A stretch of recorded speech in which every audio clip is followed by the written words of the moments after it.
Bonjour les amis, ici Wassima Issa, j'espère que vous allez bien. Je vous retrouve aujourd'hui pour vous parler du tourisme spirituel ou du voyage spirituel et aussi du travail sur les grilles planétaires et sur la Terre elle-même. Plusieurs d'entre nous sont dans le monde spirituel des guérisseurs ou des travailleurs de lumière ou des thérapeutes. Et dans ce travail-là, on canalise la lumière que nous sommes, ou pour certains, ils canalisent certaines énergies comme l'énergie des anges, etc. Mais peu importe la définition qu'on met, nous sommes un rayon de lumière, nous sommes un canal qui transmet information, qui transmet guérison, énergie, mais aussi qui réveille et qui éveille la mémoire elle-même des cellules et des particules. Vous savez, quand on reçoit un client ou une cliente, on appelle ça client-cliente, mais c'est une personne qui est à la recherche d'elle-même, qui veut retrouver l'harmonie, ce que nous faisons, c'est mettre en place une plateforme en énergie qui lui rappelle ou qui lui montre le chemin pour se rappeler qui elle est. C'est en se rappelant qui nous sommes que nous pouvons nous ré-remplir d'énergie, nous ré-remplir de notre pouvoir qui a été perdu. Ce concept-là, il n'est pas nouveau, il vient des traditions ancestrales de la technologie qu'on appelle le chamanisme, qui consiste à voyager entre les mondes, à ramener ce qui a été perdu et à chasser ce qui n'est pas, ce qui ne fait pas partie de notre énergie, c'est-à-dire que on parle d'extraction à ce moment-là, et plein d'autres choses. Donc, ce travail que nous faisons, donc rappeler la personne qui elle est à travers cette plateforme qu'on met en place en énergie, nous le faisons aussi avec plusieurs endroits, nous le faisons avec d'autres êtres. Ça ne, euh, ça ne se répercute pas seulement sur les êtres humains, mais sur plein d'autres êtres et plans. Dans mon cas, moi, quand on parle de voyage ou de tourisme spirituel, ce qui se passe, c'est une transformation sur plusieurs niveaux. Transformation intérieure, un processus alchimique par lequel nous nous rappelons qui nous sommes encore plus, nous rapatrions des mémoires aussi de la terre que nous visitons pour découvrir son empreinte initiale, parce que vous devez le savoir, l'histoire qui nous est contée n'est pas l'histoire réelle de l'humain, ni l'histoire réelle des lieux. Et donc, en faisant ce voyage conscient à travers les territoires, nous émettons cette intention de ramener la mémoire elle-même, de nous rappeler en quelque sorte la vérité, notre vérité et la vérité des lieux que nous visitons. Le voyage spirituel est donc un processus alchimie intérieure, mais aussi un processus d'alchimie pour le lieu lui-même. Euh, Ce travail de rapatriement, il touche les lieux et va toucher tous ceux qui y habitent. Donc, imaginez l'ampleur de notre canal, l'ampleur de ce que nous faisons sur un niveau plus grand. Parce qu'effectivement, comme un de mes professeurs en université nous disait toujours, un papillon, l'effet de papillon, c'est-à-dire un papillon qui va juste virevolter en Australie, va peut-être causer des tsunamis près des États-Unis, par exemple. Et c'est dans ce concept, c'est dans cette même logique que nous émettons ce que nous sommes, la lumière. Euh, Sandra Ingerman aussi parlait de transfiguration, c'est-à-dire ce concept de émettre ce que nous sommes, émettre lumière sans pour autant la diriger à quelque part, mais juste être ce que nous sommes. Et donc c'est dans ce cadre-là que moi je mène et j'amène ce concept-là de voyage, de tourisme spirituel à vous et à ceux qui voyagent avec moi. Donc ça implique, euh, ça implique plusieurs choses.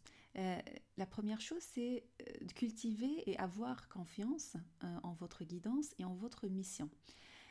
Parce que ce genre de travail, vous n'allez pas nécessairement être en contact avec une personne, vous allez être en contact avec le lieu lui-même et donc vous devez développer vos clairs. vos capacités de clairvoyance ou de clairaudience, clairsentience, etc. C'est clair quand ils sont 12, j'en parle dans le livre de protection, guide de protection psychique, vous devez les développer et les affiner pour pouvoir recevoir l'information. Ces informations peuvent être du passé, mais encore, le passé, qu'est-ce que c'est? Si on se connecte encore à ce concept de multiverse, euh, on comprend que le temps, en quelque sorte, tout se passe en même temps. Le passé, le futur, tout est en ce moment, dans le now, ici et maintenant. Et donc, quand on se met sur cette fréquence-là de ici et maintenant, on a accès à plusieurs, ce qu'on appelle scrolls of time. On appelle ça les feuilles de temps ou les parchemins de temps. Dans ces parchemins de temps, on voyage vertical, on voyage horizontal et on a accès à ces informations et aussi l'empreinte elle-même initiale du lieu et qu'est-ce qui s'est passé sur les événements qui ont dû changer l'empreinte de ce lieu-là. C'est la même chose que pour une personne. Une personne qui a son naissance, son enfance et après elle vit des traumatismes qui en quelque sorte transforment ou changent son itinéraire ou sa présence. Mais son essence, elle ne changera jamais. C'est juste l'idée de lui rappeler qui elle est qui va amener cette guérison ou ce processus de réconciliation avec elle-même. C'est la même chose pour les lieux. Donc on va ramener cette mémoire au lieu, la reconnaître, donc la reconnaissance qui est un des meilleurs outils de guérison, reconnaître, accepter et voir, observer, ce qui va changer l'observable, ce qui va changer la Terre elle-même. Dans ce voyage, ce type de voyage aussi, on doit tout le temps être en vigilance par rapport à ce qui se passe physiquement, donc les lieux qu'on visite, la sécurité des lieux qu'on visite, mais aussi au niveau psychique, la sécurité psychique, la sécurité intérieure et aussi l'alignement qu'on doit avoir. Dans ce genre de voyage, nous sommes tout le temps en mode protection, tout le temps en mode guidance. On est accompagné par nos différentes archétypes, par nos différents êtres alliés, amis, êtres magiques, peu importe comment on les appelle, mais nous sommes accompagnés parce que c'est un travail sacré, c'est un travail qui est pour qui est un travail de transformation vraiment comme les médecins de la première ligne, les médecins frontières, etc. Et ce genre de travail n'a pas d'implication nécessairement monétaire. Je sais que plusieurs d'entre nous, vous, on fait des soins sur des personnes, on est payé, il y a une rétribution monétaire ou un échange d'une certaine sorte. Pour le travail sur les terres, il n'y a pas de rétribution directe comme telle, il n'y a pas de reconnaissance, il n'y a pas il y a personne nécessairement à part, parce que moi je vous en parle et ceux qui m'accompagnent dans le voyage, hormis ces gens-là, il n'y a personne qui va savoir qu'est-ce qu'on fait. Par contre, sur plusieurs jours ou mois ou années, on peut connecter avec d'autres personnes qui font ce genre de travail sur les grilles ou sur les mémoires de la Terre, et on peut se reconnaître quand on est sur place. On peut se reconnaître aussi à travers les plateformes qu'on utilise, connecter à travers différents groupes et s'associer pour faire un certain travail. Une des particularités de ce travail aussi, c'est l'appel. C'est que souvent, je ne sais pas où je vais être, où je vais aller. Je ne partage pas souvent tous les voyages que je fais, mais il y a cet appel qui est très très fort, qui vient avec aussi des signes et qui vient avec les ressources nécessaires pour le faire. Ce genre de voyage, c'est pas je vais vendre tout ce que j'ai pour le faire. Non, c'est vraiment, ok, il y a ce travail sacré que j'ai à faire, donnez-moi les ressources pour le faire. Et les ressources viennent. C'est un processus vraiment même de l'ordre des miracles miracle étant ce qui ressort de l'ordinaire. Et donc, ce travail vient avec les ressources nécessaires, physiques, émotionnelles, spirituelles. Et on rentre dans comme un ship, comme un vaisseau pour le mener. Et ce vaisseau-là, il a tout ce qu'il faut à ce niveau-là.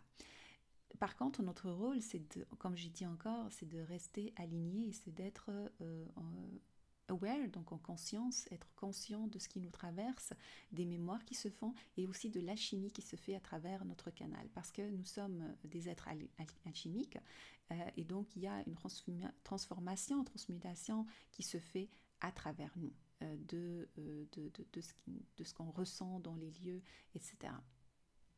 Le plus on développe nos clairs, nos capacités de clairvoyance, clairsentience, etc., le plus on peut répertorier ces informations et aussi pouvoir les partager.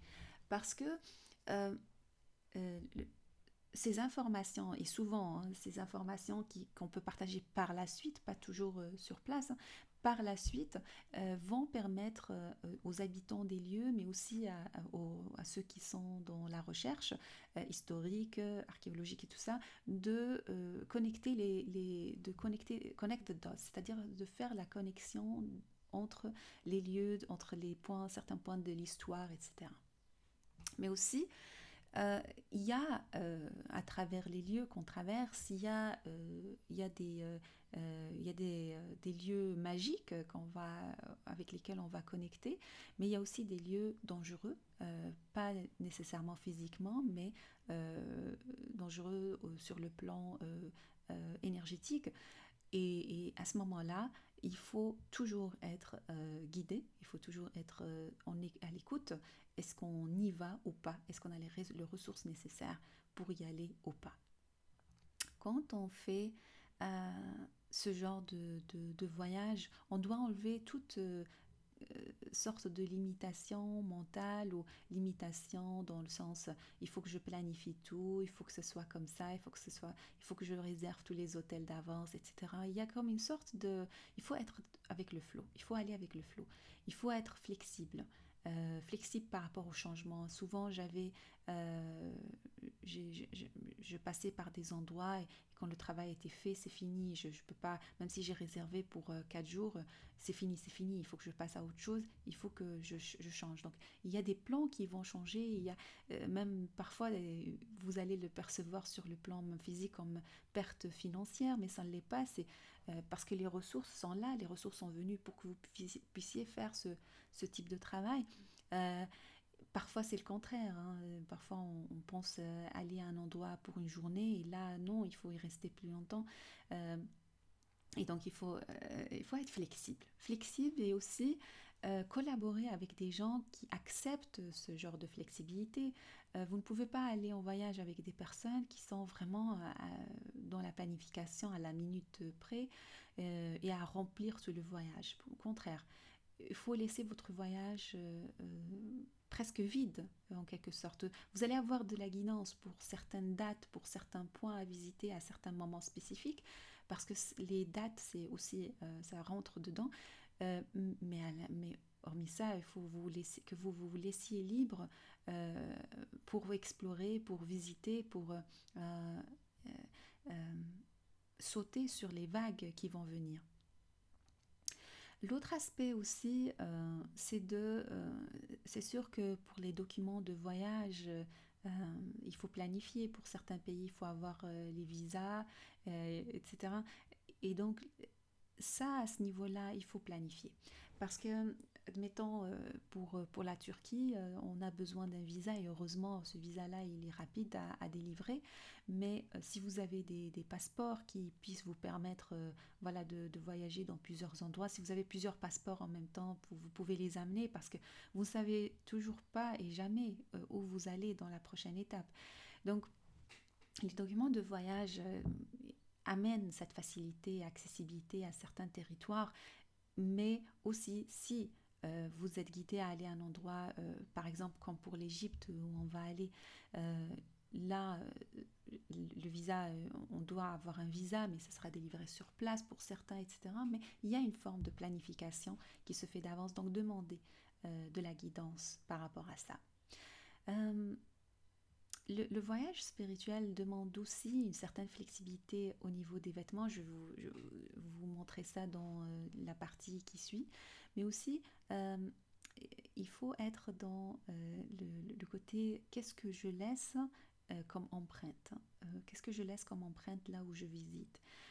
Amenez vos objets sacrés, amenez vos objets de pouvoir pour faire le travail, comme quand vous faites du travail de guérison et thérapeutique, comme on en discute, que ce soit au Temple des Roses ou avec vous, avec mes clients.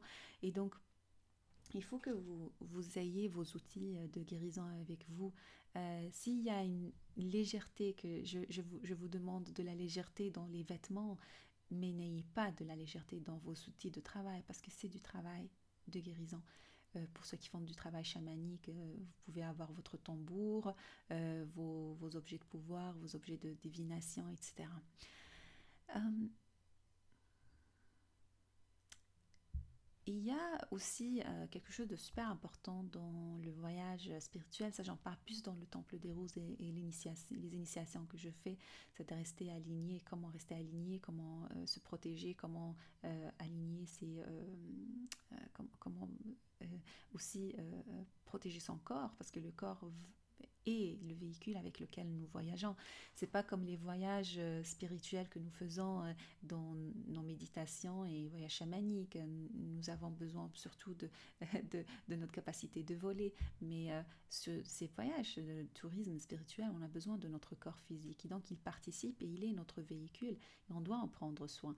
Donc toujours le type de nourriture qu'on consomme, pas des choses Il faut que ça soit dans le sacré. Un tourisme spirituel doit inclure la nourriture spirituelle, notre lien avec la nourriture. Qu'est-ce qu'on veut nourrir comment on veut se nourrir, qu'est-ce qui nous fait du bien, quelle empreinte encore une fois on laisse derrière nous, que ce soit la consommation de les sacs de plastique, tout ça là, tout ça, même si on voit autour de nous ce qui est utilisé, toujours, recentrez-vous, concentrez-vous sur vous, sur vous-même. J'aime beaucoup penser de nous, les voyageurs comme ça, que nous sommes en mission mais sous couvert. Parce que justement, il n'y a personne qui sait ce que nous faisons et nous avons une mission et nous devons nous concentrer dessus, peu importe ce qui se passe autour de nous. Et il y a cette vigilance qu'on doit avoir par rapport aux signes, par rapport, vous savez, vous allez rencontrer des personnes qui vont vous dire « Ah, ce serait bien de visiter tel endroit, hein? Intéressant. Ah, j'ai pensé à toi quand j'ai vu ce titre-là, les messages que vous recevez de vos alliés, mais aussi par rapport à votre famille ou des amis. Il y a plein de... En fait, comme vous rentrez dans le flow, il y a des synchronicités qui sont incroyables qui se passent, mais aussi sur le plan des rêves, des messages en tout cas, c'est vraiment magique ce genre de travail. C'est de la magie. Comme je dis, c'est de l'ordre des miracles. Donc c'est très extraordinaire. Voilà, donc brièvement, je voulais vous donner un aperçu de ce que c'est que le tourisme spirituel et comment on le prépare. Je vais vous partager ma préparation de valise, les incontournables. Mais s'il y a une chose que je veux que vous reteniez, c'est que ce type de tourisme spirituel, si ça vous parle, ce que je dis, c'est peut-être que vous le faites depuis votre enfance. Parce que ce que j'ai appris, c'est que les êtres comme nous, les canaux, les canaux de lumière, on fait ce travail depuis que nous sommes nés, depuis que nous sommes arrivés sur Terre. Les lieux où nous sommes nés, il y a une raison pourquoi c'est cet endroit-là. Les endroits où nous sommes partis. Ce n'est pas juste un appel professionnel ou un besoin de famille pour aller à des endroits. Non, nous sommes un canal. Et le fait de comprendre notre mission de vie, parce que vraiment, moi, je ne comprends pas comment certaines personnes vivent cette vie-là sans savoir qu'est-ce qu'elles viennent faire. C'est comme vivre aveugle toute sa vie, c'est incroyable. C'est une perte de sens totale. Et donc, voilà, il faut connaître votre mission de vie, qu'est-ce que vous êtes venu faire, vous rappeler vos propres mémoires pour que vous marchiez avec sérénité et avec solidité sur Terre et que vous sachiez que vos talents, que vos dons, que vos capacités, que votre énergie est à la bonne place. Et votre âme, ce qu'elle veut faire, laissez-la faire. Et donc, ici, il y a une chose vraiment que je vous suggère, c'est de constater où vous êtes allé.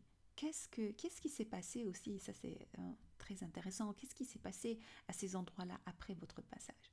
Ce qui se passe, ce que je me rends compte par rapport à ce travail de tourisme spirituel ou de travail sur la terre, les grilles, on appelle ça en anglais grid work, il y a plein de noms, mais c'est qu'il y a des choses qui se passent après votre passage, que ce soit quelques mois, quelques années, parce que le passage de la lumière, peu importe où nous sommes, va nettoyer, va réveiller des choses, va changer des choses. Et ce changement, parfois on le voit de façon négative, mais c'est comme quand vous nettoyez votre maison. Vous nettoyez votre maison, vous enlevez la poussière, la poussière elle se ramasse, vous la voyez, c'est partout.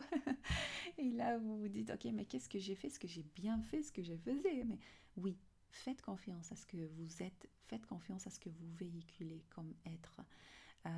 Et oui, il y a des choses qui se passent, il y a des choses qui changent, mais comme pour les clients qu'on reçoit, ou pour les patients, on n'a pas besoin de s'attacher aux résultats. On fait ce qu'on a à faire.